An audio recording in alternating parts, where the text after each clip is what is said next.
Corona संकट से निपटने के लिए प्रधानमंत्री नरेंद्र मोदी ने 12 मई को 20 लाख करोड़ के आर्थिक पैकेज का ऐलान किया। इस आर्थिक पैकेज की वित्त मंत्री निर्मला सीतारमण ने पिछले 5 दिनों में विस्तृत व्याख्या की। रविवार को सुबह 11 बजे वित्त मंत्री ने आर्थिक पैकेज पर प्रेस कॉन्फ्रेंस को संबोधित किया। इस दौरान वित्त मंत्री ने education, companies act, health, MNREGA के साथ राज्यों के लिए आर्थिक मदद को लेकर बड़े ऐलान किए। आइए आपको बताते हैं वित्त मंत्री की घोषणा से जुड़े 7 बड़े ऐलान।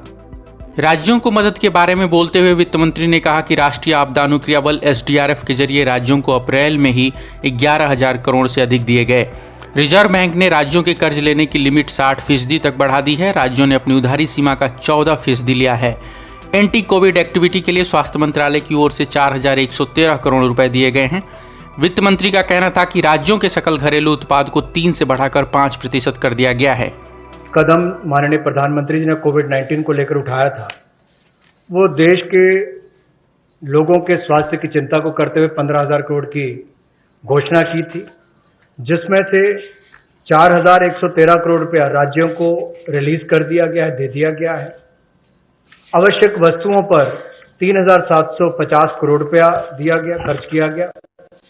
टेस्टिंग लैब और किट्स के लिए 550 करोड़ रुपया, और जो हमारे कोविड-19 के वॉरियर्स हैं, जो हमारे हेल्थ वर्कर्स हैं, उनको 50 लाख रुपए का बीमे की व्यवस्था माननीय प्रधानमंत्री जी ने की। और यही नहीं, डिजिटल इंडिया को आगे बढ़ाते हुए IT का उपयोग करते हुए ई-संजीवनी टेली कंसल्टेशन सर्विसेज का हमने इसकी शुरुआत की और कैपेसिटी बिल्डिंग की, चाहे वो वर्चुअल लर्निंग मॉड्यूल्स की बात हो और आरोग्य सेतु ऐप, तो करोड़ों लोगों ने देश भर में इसको डाउनलोड किया और UPI भीम की तरह एक ये भी बहुत सफल प्रयोग देश में रहा है, जिससे लोगों को लाभ मिल रहा है। और हम ट्रेस कर पा रहे हैं कि कोई व्यक्ति अगर कोरोना से संक्रमित है तो उसका भी आप कर सकते हैं। लोग सेल्फ असेसमेंट भी इसके माध्यम से कर सकते हैं। निर्मला सीतारमण ने कहा कि कंपनीज एक्ट के ज्यादातर प्रावधानों में राहत दी जाएगी। CSR, बोर्ड रिपोर्ट की कमी, फाइलिंग में चूक को अपराध की सूची से हटाया जाएगा। सरकार ऐसी नई नीति लाएगी जिसमें यह तय होगा कि कौन से रणनीतिक सेक्टर में कौन सी पब्लिक सेक्टर कंपनी रहेगी और निजी कंपनियां भी रहेंगी। कई सेक्टर ऐसे होंगे जिसमें सिर्फ 4 पब्लिक सेक्टर कंपनियों को रहने की इजाज़त होगी। इन सेक्टर की बाकी PSU कंपनियों का विलय होगा। कोशिश होगी कि रणनीतिक सेक्टर में कम से कम एक पब्लिक सेक्टर कंपनी रहे।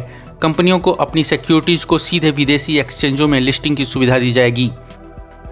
MSME को राहत देते हुए वित्त मंत्री ने कहा कि कोरोना संकट काल में अगले 1 साल तक किसी के खिलाफ भी दिवालिया प्रक्रिया शुरू नहीं की जाएगी।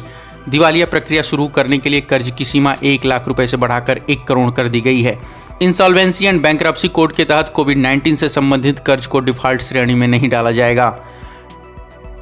निर्मला सीतारमण ने कहा कि जरूरतमंद छात्र जिनके पास इंटरनेट नहीं है वे स्वयं प्रभा DTH सेवा से पढ़ सकते हैं। फिलहाल ऐसे 3 चैनल हैं, इसमें 12 नए चैनल जुड़ेंगे। इसके अलावा दीक्षा के जरिए कंटेंट मुहैया कराया जाएगा। मनोदर्पण नाम से एक कार्यक्रम चलाया जाएगा जो बच्चों के लिए होगा। वहीं 1 क्लास 1 चैनल के तहत 1ली से 12वीं कक्षा के छात्रों को पढ़ने का नया तरीका दिया जाएगा। रेडियो और कम्युनिटी रेडियो से भी पढ़ाई में मदद ली जाएगी। दिव्यांगों के लिए विशेष शिक्षा सामग्री तैयार की जाएगी। 100 टॉप यूनिवर्सिटीज़ को ऑनलाइन पढ़ाने की इजाज़त दी गई है।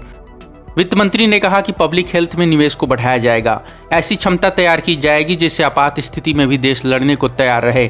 जिला स्तर के अस्पताल में इन्फेक्शन से होने वाली बीमारी से लड़ने की तैयारी होगी। देश भर में लैब नेटवर्क मजबूत किया जाएगा। ग्रामीण क्षेत्रों में हर ब्लॉक में पब्लिक हेल्थ लैब बनाई जाएगी। कोरोना से लड़ने के लिए स्वास्थ्य क्षेत्र को 15,000 करोड़ का आवंटन होगा। ये पैसा राज्यों को मेडिकल सप्लाई के लिए दिया जाएगा।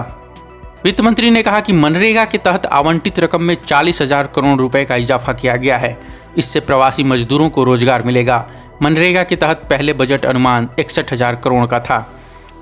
बता दें कि देश में कोरोना वायरस संक्रमण के मामले 90,000 को पार कर चुके हैं, जबकि 2,800 से ज़्यादा लोगों की संक्रमण के चलते मौत हुई है। 34,000 से ज़्यादा लोग इलाज पाकर स्वस्थ हुए हैं। देश में लॉकडाउन का तीसरा चरण 17 मई को पूरा होने वाला है। इसके बाद प्रधानमंत्री नरेंद्र मोदी की घोषणा के मुताबिक लॉकडाउन 4 नए स्वरूप में लागू होगा। हालांकि पंजाब, तमिलनाडु और महाराष्ट्र जैसे राज्यों ने लॉकडाउन को 31 मई तक बढ़ा दिया है। महाराष्ट्र कोरोना वायरस से देश में सबसे ज़्यादा प्रभावित राज्यों में से एक है।